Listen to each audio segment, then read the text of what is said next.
Ya no había forma de prevenir el conflicto que había de devastar España. Ya no podía haber pactos ni compromisos. Nada podía salvar a España de una guerra civil.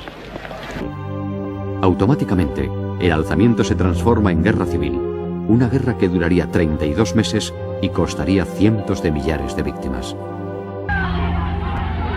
Y los españoles se van a dividir en dos bandos irreconciliables.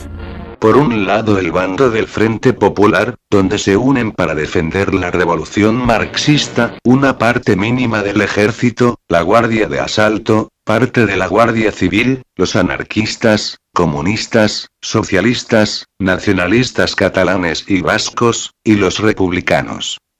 El gobierno popular, al entregar las armas al pueblo, les entregó la autoridad y el desorden. Las organizaciones sindicales y obreras crean sus propias fuerzas para llevar a cabo lo comenzado en octubre del 34. ¡Viva el Frente Popular! Y comienzan las venganzas políticas, vecinales y hasta familiares en Madrid. Y así, España se convirtió a lo largo de esos 1000 días de contienda fratricida en el centro de atención mundial. En todas las guerras ocurre lo mismo, la sangre derramada emana un delirio contagioso y se convierte en odio y en la cara del miedo para unos y en esperanza salvadora para otros. Unamuno declaraba al periodista norteamericano Knickerbocker: la guerra civil española no es una guerra entre liberalismo y fascismo, sino entre la civilización y la anarquía. Madrid se ha vuelto loco. La anarquía es una enfermedad y Madrid la tiene. Azaña debería suicidarse como un acto patriótico. En torno a los militares se aglutinaron la casi totalidad del ejército, falangistas, carlistas y monárquicos para defender el orden y la unidad de España frente al caos, la anarquía y la Revolución Roja. El gobierno de Madrid se siente seguro de sus fuerzas, apoyadas según cifras oficiales, por 150.000 milicianos de asalto, 100.000 de resistencia y 200.000 sindicales. Claro que estas cifras, a la hora de la verdad, y como pasa en cualquier parte, sufren la merma natural. Porque merman las unidades y el conjunto armado prácticamente desaparece. En las fuerzas de orden público, la distribución entre los contendientes es muy desigual. En conjunto, hay más efectivos de la Guardia Civil fieles al gobierno que a la sublevación. La lealtad republicana de su jefe, General Pozas, y la tradición de disciplina y obediencia del Instituto al poder constituido se contrapesan con su carácter militar, que subordina a muchas de sus unidades a los mandos sublevados. El Cuerpo de Seguridad y Asalto, creado por la República, permanece mayoritariamente con el gobierno porque gran parte de la oficialidad republicana ha reingresado en sus filas después de las elecciones de febrero.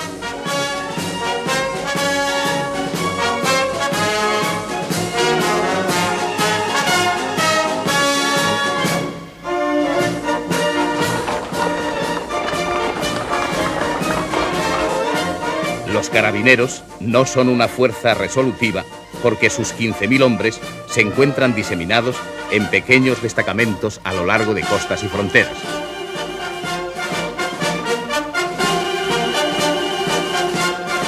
El cuerpo tiene una ejecutoria liberal, pero se halla muy vinculado al ejército.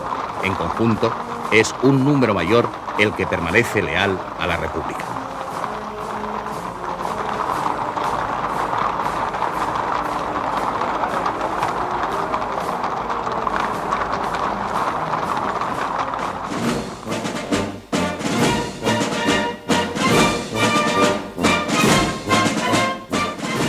El 18 de julio, la única fuerza de maniobra idónea para ser empleada de inmediato son los 47.000 hombres de la guarnición de Marruecos. Las fuerzas restantes, distribuidas por la península e islas, son más aptas para encuadrar una futura movilización que para entrar directamente en combate. Se estima que en cada bando quedan entre 30 y 45.000 hombres.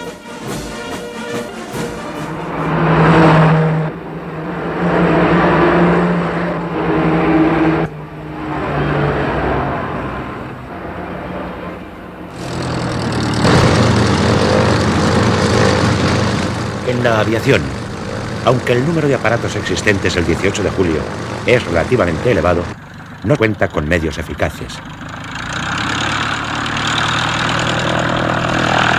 El núcleo básico de la fuerza de bombardeo lo constituyen los Breguet, con escasa capacidad de fuego, mientras que los aviones de caza son excesivamente lentos.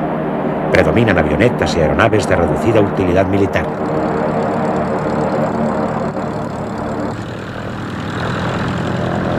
La mayor parte de las bases y escuelas aéreas carece de los medios necesarios para sostener una verdadera contienda.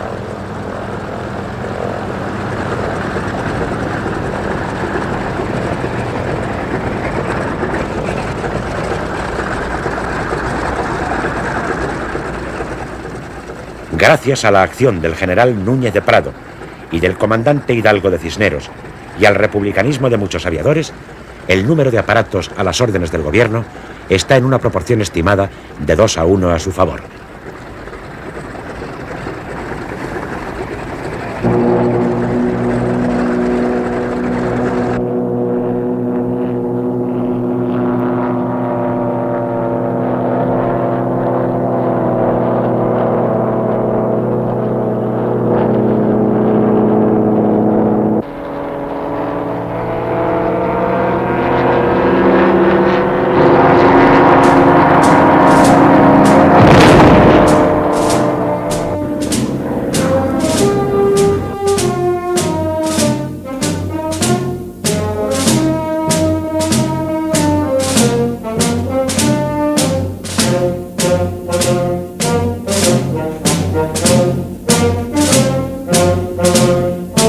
En la Armada, la mayoría de los efectivos quedan al lado del gobierno.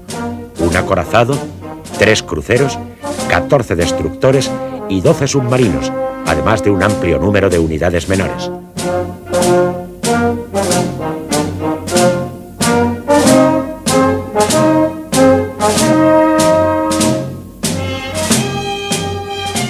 Los sublevados apenas disponen de 2 buques con fuerza operativa, el destructor Velasco y el crucero Almirante Cervera.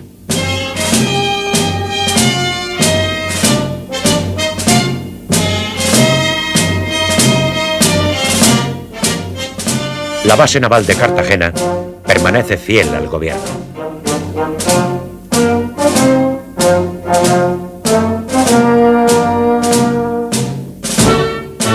Quedan en poder de los sublevados las de San Fernando y el Ferrol.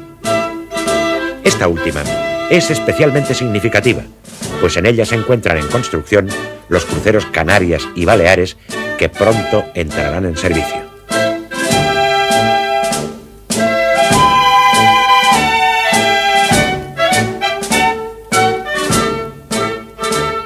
superioridad material republicana en el mar está debilitada, no obstante, por la carencia de jefes y oficiales.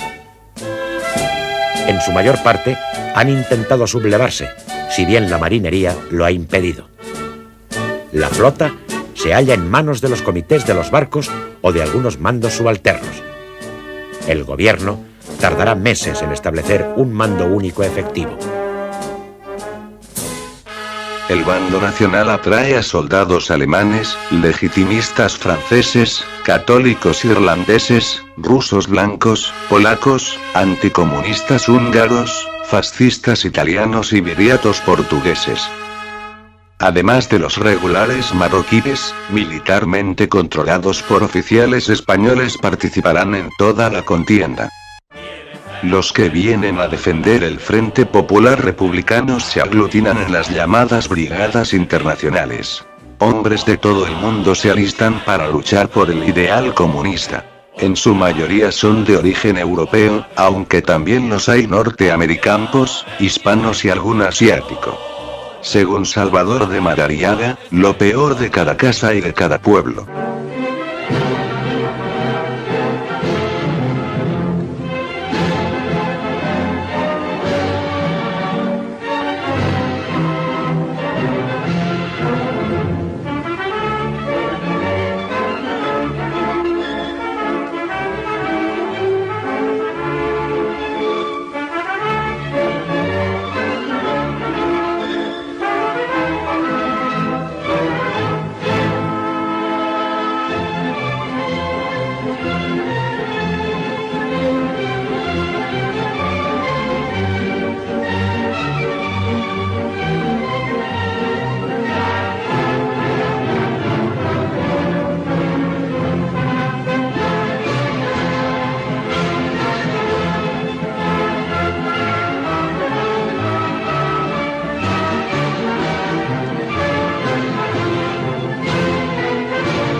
Es el apogeo del puño en alto.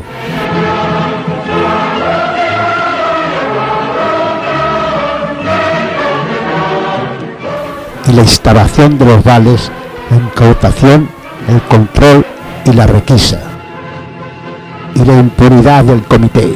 Autorizo en representación del comité a los camaradas Ubaldo Pérez y Eugenio Suárez para que entren en casas particulares, bancos, etcétera, etcétera, para la incautación de todo lo que crean conveniente a favor de nuestra causa, como para fusilar a todos los que opongan resistencia y no sean defensores de nuestra causa. ¡Viva el comunismo! ¡Viva el comité de milicias! ¡Viva Rusia! El responsable, el comité. Pueblos de España se vacían de hombres que son movilizados, y las mujeres tienen que asumir el vacío de la guerra. Como casi siempre a lo largo de la historia y más en particular en las guerras, ellas se harán cargo de la vida cotidiana, mientras los hombres se van al frente a luchar. En un papel humilde y silencioso serán las que más van a sufrir la ausencia de los seres queridos. Comienzan a llegar las primeras ayudas extranjeras a los dos bandos en lucha. La misma noche del 19 de julio el gobierno de la República recurre a Francia en solicitud de apoyo contra los sublevados. El presidente Léon Blum envía los primeros 26 aviones y cuantioso material de guerra antes de la creación del Comité de No Intervención.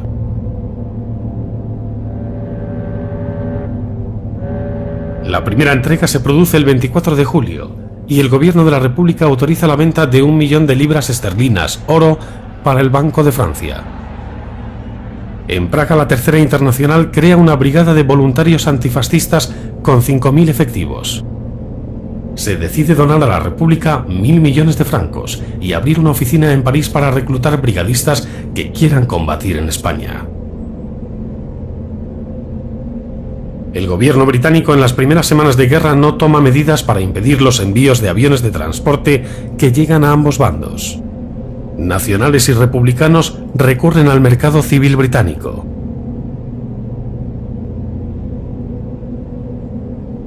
También los sublevados el mismo 19 de julio solicitan ayudas a Italia y a Alemania para adquirir aviones y material de guerra. En las cercanías de Alcolea del Pinar es asesinado por elementos republicanos el obispo de Sigüenza, primero de su jerarquía víctima de la ola del terror que se bate sobre España. 20 trimotores Junkers Ju-52 van llegando a Sevilla y a Tetuán desde el 28 de julio.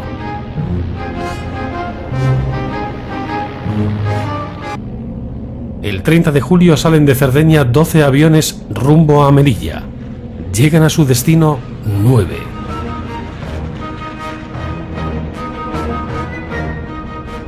Portugal colabora con los sublevados dando vía libre a través de su frontera y facilitando el tráfico de armas por vía marítima. El gobierno de Roosevelt en Estados Unidos no corta el suministro de petróleo a los sublevados, solicitado por la República. El 20 de julio se inicia el primer puente aéreo de la historia trasladando 60 legionarios de Tetuán a Sevilla. Montados en un Fokker cruzan el estrecho de Gibraltar y llegan al aeródromo de Tablada en Sevilla para reforzar las escasas tropas del general Queipo de Llano. Desde esa fecha hasta finales de mes los nacionales pondrán en la península a más de 800 hombres, una cantidad insuficiente para el objetivo perseguido. El fracaso de la sublevación en Barcelona, Guipúzcoa, Vizcaya y Valencia afectan negativamente a los planes del general Mola. Sin embargo, su objetivo principal continúa siendo la toma de Madrid, a la que se apresta inmediatamente enviando las fuerzas de Burgos y Valladolid, a unas sabiendas que tienen que superar el obstáculo importantísimo de los puertos de Guadarrama, Navacerrada y Somosierra. Según las previsiones más seguras de la lógica, el alzamiento nacional está perdido. El foso del estrecho de Gibraltar separa de la península las únicas y pequeñas unidades entrenadas del ejército. Permanecen bajo el control del gobierno dominado por los rojos, el oro, los parques, maestranzas y arsenales, y la marina. Las fábricas militares, los hilos diplomáticos, casi toda la aviación, las zonas industriales más pobladas y grandes y seguros contingentes de la Guardia de Asalto y de la Guardia Civil. Y estas afirmaciones son avaladas por Indalecio Prieto en un discurso pronunciado a los pocos días de comenzada la guerra y que iniciaba así. ¿A dónde van esos locos? La verdad es que los locos esos tenían motivos sobrados para estarlo, pero no por eso dejaban de marchar hacia adelante. Iban en una primera fase a liquidar el problema en su punto clave, Madrid. Conscientes del peligro que amenaza por el norte, desde el Ministerio de la Guerra se cursan órdenes el día 21 para organizar una serie de columnas formadas por tropas regulares a cuyo frente irán oficiales seleccionados con la misión de ocupar los 3 puertos.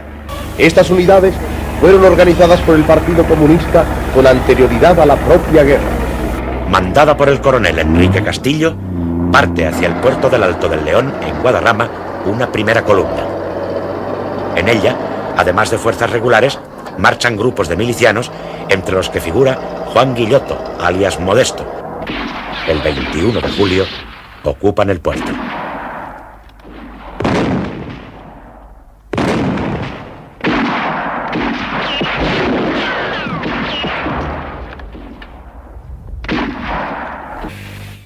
Frente a todos ellos, el grupo de los hermanos Miralles, junto a Buitrago, y los requetés y falangistas de Castilla de Onésimo Redondo, en el alto que pronto se llamaría no del León, sino de los Leones. A pecho descubierto, aguantaron y atacaron por los riscos, dando pruebas de un valor y una entrega excepcionales. Los mandaba el coronel Serrador. A pesar de que la prensa de Madrid cante victoria, lo cierto es que tras duros combates, las tropas de Serrador ocupan el puerto el mismo día 22 y se neutralizan los esfuerzos de los gubernamentales por recuperarlo.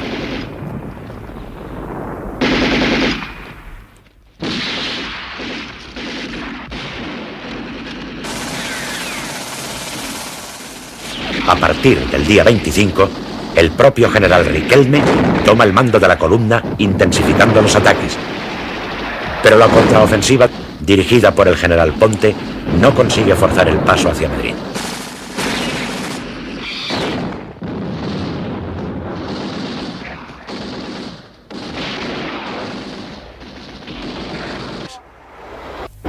Desde la capital, una fuerte columna de milicianos y soldados avanza sobre el puerto.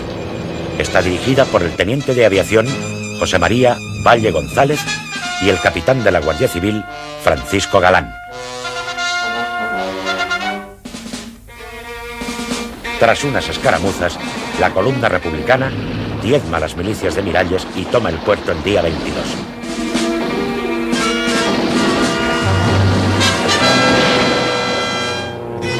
Carlos Miralles, caído en acción, recibirá la laureada. Al puerto de Navacerrada se dirige otra columna, desgajada de la anterior en Villalba, constituida por guardias de asalto del comandante Burillo y los milicianos del batallón Octubre, mandados por el capitán de aviación Arturo González Gil. El puerto se ocupa sin dificultad. Este sector permanece en manos del gobierno y constituirá un frente tranquilo en el que las acciones son poco relevantes. Desde el norte 2 columnas de tropas nacionales confluyen hacia Somosierra, la del coronel José Gistau, procedente de Burgos, y la navarra del coronel Francisco García Escámez, que ha salido de Pamplona el día 19. Tras consolidar la situación en Logroño el 20 y en Soria el 21, García Escámez asume el mando de ambas columnas en Aranda de Duero el día 23.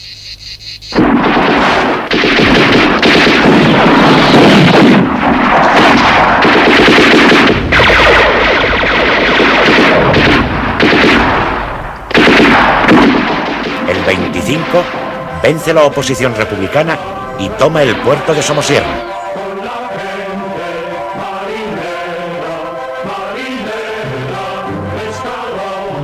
El frente queda consolidado en este sector, aunque de forma discontinua.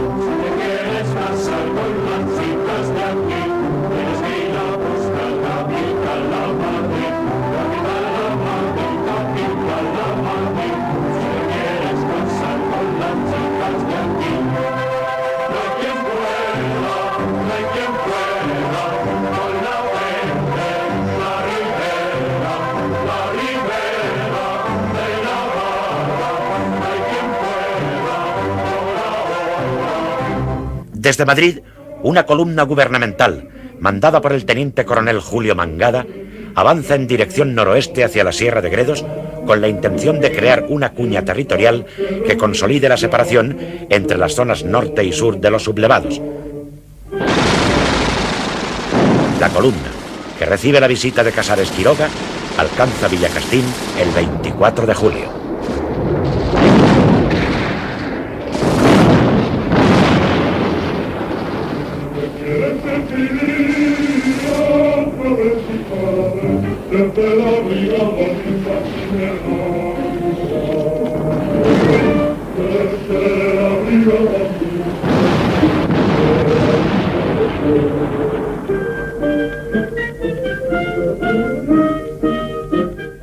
Contra toda lógica, Mangada abandona la acción para regresar a Madrid, donde es recibido triunfalmente. Sus hombres le imponen el fajín de general. Desaprovecha así la oportunidad de hacer retroceder las fuerzas de Mola hasta el Duero. Vuelve poco después a la acción y derrota el día 30 a la columna mandada por el comandante de la Guardia Civil, Lisardo Noval, en las proximidades de Navalperal de Pinares.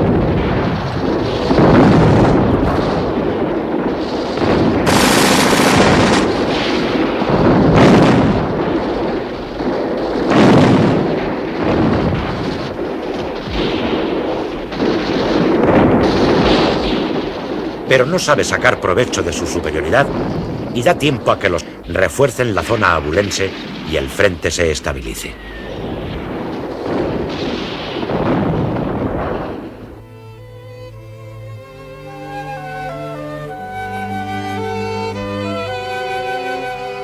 En estos primeros días, la línea del frente está escasamente definida. Esto explica que algunos grupos se adentren en territorio enemigo sin darse cuenta, encontrando así la muerte. Este es el caso de Onésimo Redondo, jefe territorial de la Falange Castellana, muerto por milicianos de Mangada en el pueblo de Lavajos. Y asimismo, el de Josep Suñol Carriga, diputado a Cortes por Esquerra Republicana y presidente del Barcelona Club de Fútbol.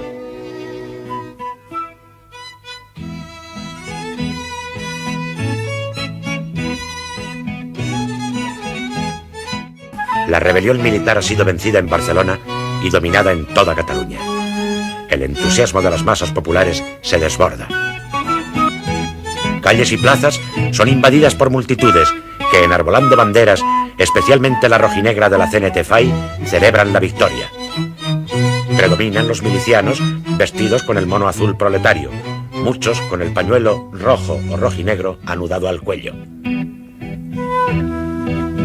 Civiles, miembros de las fuerzas de orden público y soldados licenciados confraternizan en las calles.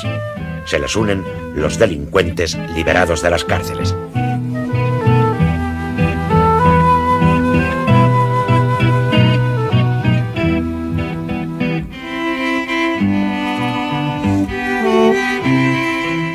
Aparecen barricadas en calles y plazas y en todas las carreteras de Cataluña, levantadas por las distintas organizaciones antifascistas que controlan la circulación de personas y vehículos.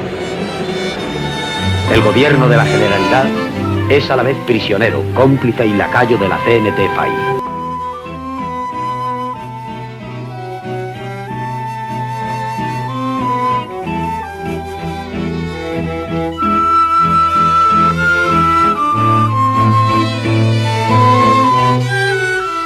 Tiempo comienza el recuento de las víctimas caídas en los combates, unos 500 muertos y alrededor de 2000 heridos de diversa consideración entre ambos bandos.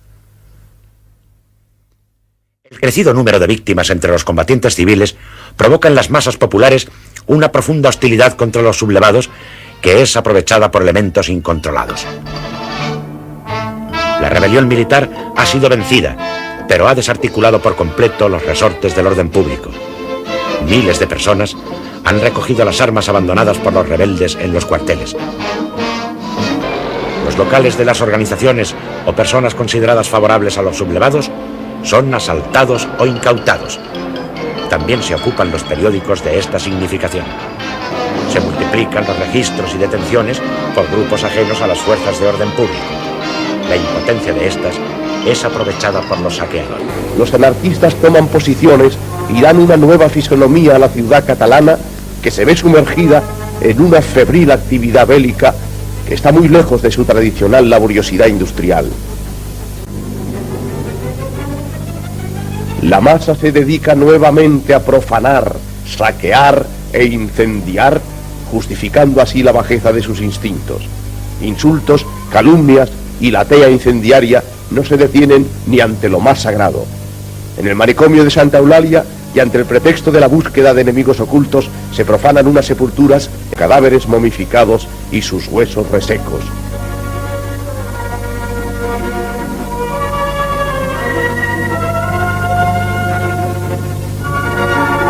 La burla sacrílega se apoya en las armas. Al mismo tiempo, se propician el expolio de importantes obras de arte que son arrancadas de su lugar habitual y conducidas a lugares escondidos para ser vendidas o tal vez destruidas.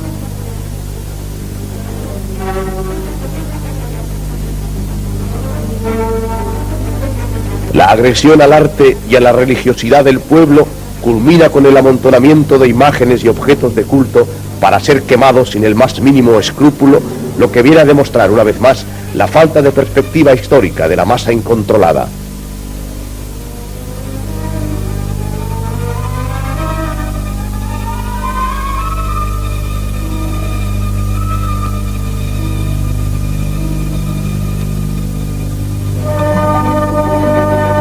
La situación dominante era caótica.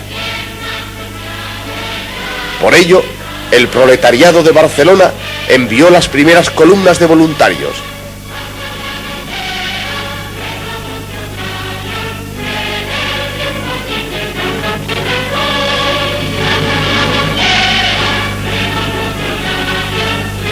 El 19 de julio sale de Barcelona la primera columna de 3.000 hombres al mando de Buenaventura Durruti.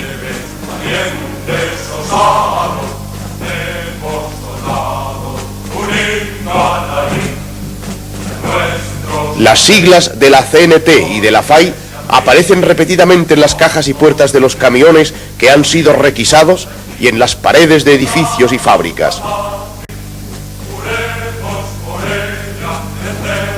Movimiento Libertario Español.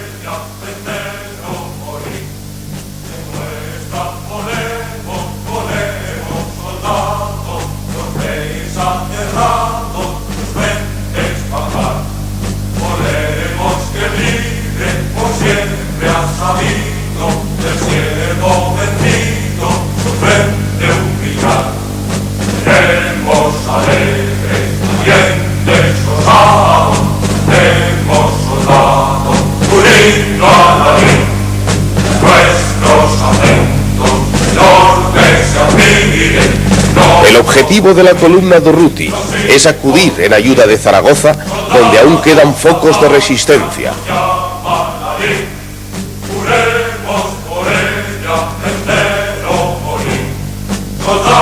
En los más variados medios de transporte, la columna lleva en su espíritu la fe en la victoria y el afán de ayudar a sus correligionarios.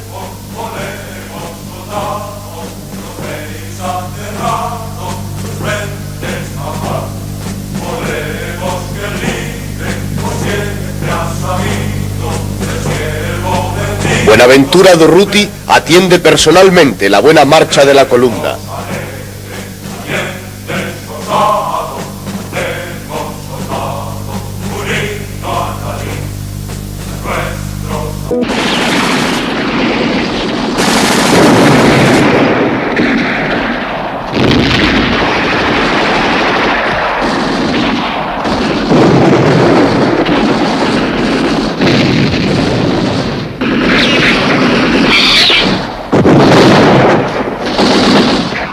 Al cabo de pocos días, las columnas catalanas forman un abanico a ambos lados de la carretera Lérida-Zaragoza. Son un conglomerado tan valiente como caótico. Carecen de otras armas que las tomadas en los primeros momentos y no tienen una sola fábrica de cartuchos en su retaguardia. Faltan armas, faltan municiones, faltan pertrechos. No hay planificación ni mando, solo ideales.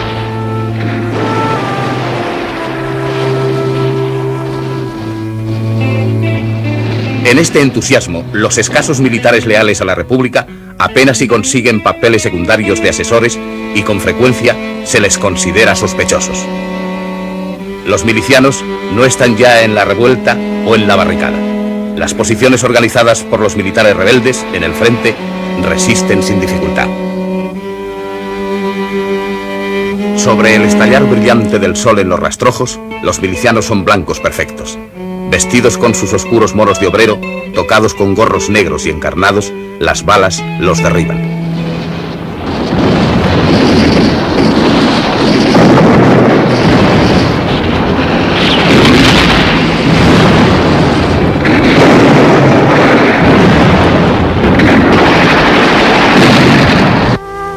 Iban a la revolución y se encuentran con la guerra. España sufrirá los primeros bombardeos a ciudades de toda la historia bélica, y la población civil sentirá por primera vez la guerra en la retaguardia. Las ciudades españolas conocerán un ruido nuevo, el rugir de los motores de los aviones, el silbar de las bombas antes de caer en las calles y el de las sirenas anunciando el peligro mortal.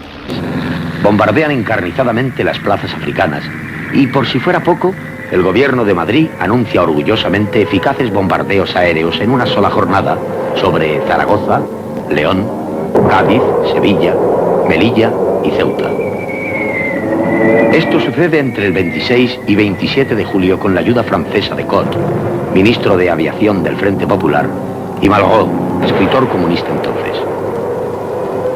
Cuando Franco esté en condiciones de responder, se le acusará de ejercer el terror aéreo por primera vez en la historia sobre ciudades indefensas, y el mundo entero olvidará hipócritamente los antecedentes de la Primera Guerra Mundial y también esos comunicados rojos llenos de jactancia.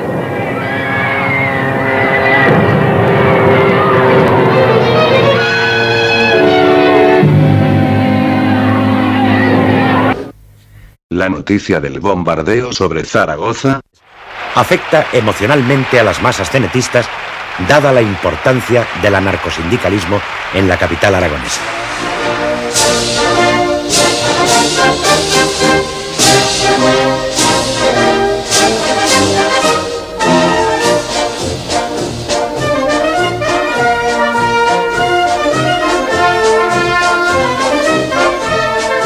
En el País Valenciano, la situación es diferente. La guarnición no ha desaparecido como en Barcelona, aunque también las milicias se organizan. En Valencia, un capitán de la Guardia Civil, Miguel Uribarri, se afana en armar e instruir sumariamente a los primeros contingentes.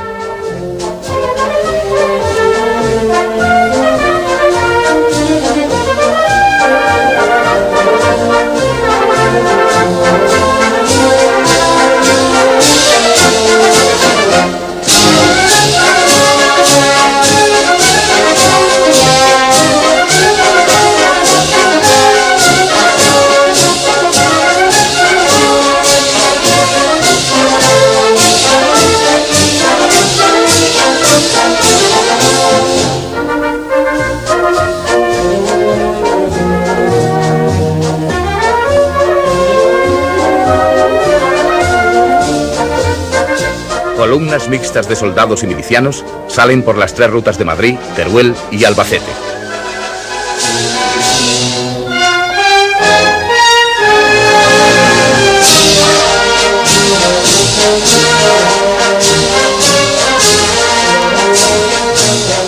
Por el interior marchan a Madrid unidades militares sin milicianos. Las autoridades y el pueblo las despiden con vítores y aclamaciones.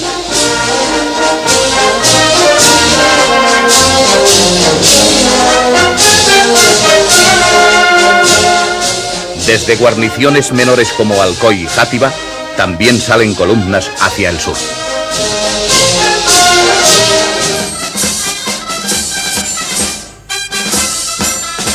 Desde el primer momento, resulta obvio que uno de los elementos claves para decidir la suerte de la sublevación lo constituye el ejército de África, pues solo él, en todo el territorio, tiene la capacidad y potencia necesarias para llevar a cabo acciones militares de envergadura.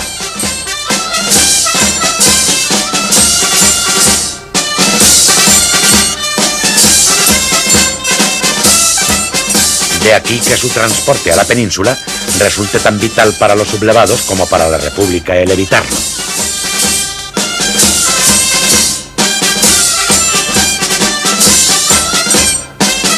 En los días inmediatos a la sublevación, tras pasar las primeras tropas el 18 y 19 de julio, apenas si se ha logrado transportar a la península por vía aérea y marítima algo más de 2.000 hombres, en condiciones muy precarias y sin posibilidad de llevar otro armamento que no sea el individual. Evidentemente, el resultado es poco satisfactorio para los rebeldes.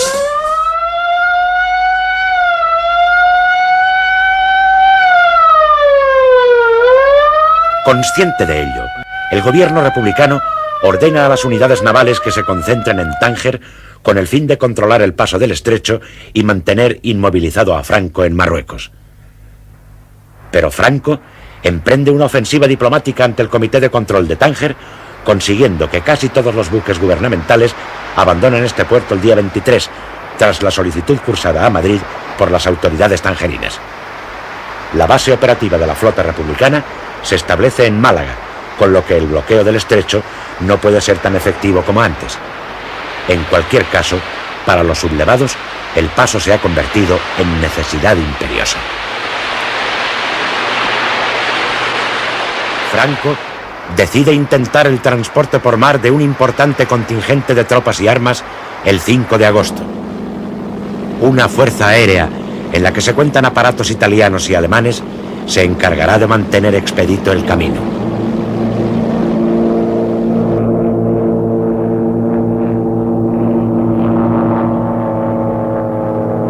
A las 4:30 de la tarde se da la orden de salida del convoy, integrado por 2 remolcadores y 2 motonaves, escoltados por un cañonero y un guardacostas. Desde Algeciras parte un torpedero para colaborar en la protección del convoy.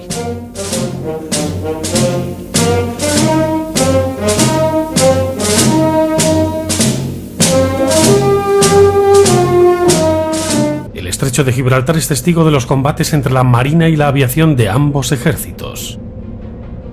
La operación culmina con éxito tras repeler el ataque de un destructor republicano.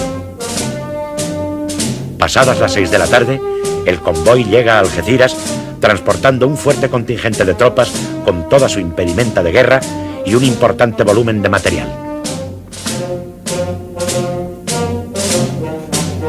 El éxito del que inmediatamente es denominado por los sublevados Convoy de la Victoria supone una momentánea ruptura del bloqueo ejercido hasta el momento por la flota republicana y pone en evidencia que la superioridad material de la República en el mar queda neutralizada por la carencia de mandos adecuados. Como represalia, las autoridades republicanas ordenan el bombardeo de Algeciras por barcos y aviones.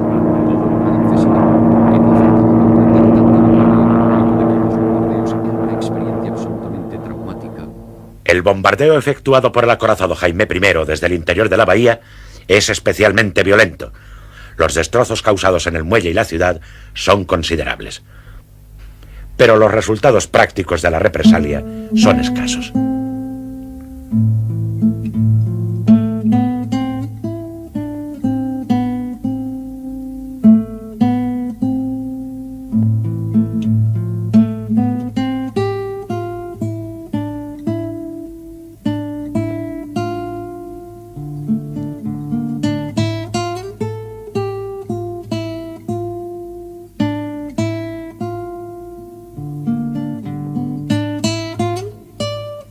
Aunque la intensificación de la vigilancia republicana imposibilitan el paso de nuevas tropas por mar, la ayuda alemana e italiana permiten la realización de un auténtico puente aéreo, lento pero constante, que entre agosto y septiembre transportará a la península al menos 12.000 hombres y abundante material de guerra.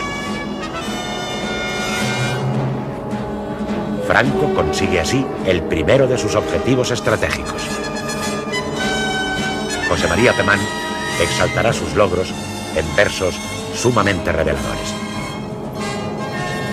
El enemigo infiel, sierpe que ahoga la garganta de España y apretado tiene su cuerpo, es de la sinagoga, el oculto poder. A otro costado, por eso el moro del estrecho boga. Viene a luchar por Dios. Dios está al lado de ese caudillo pálido y moreno, cara de trigo en flor y alma de trueno.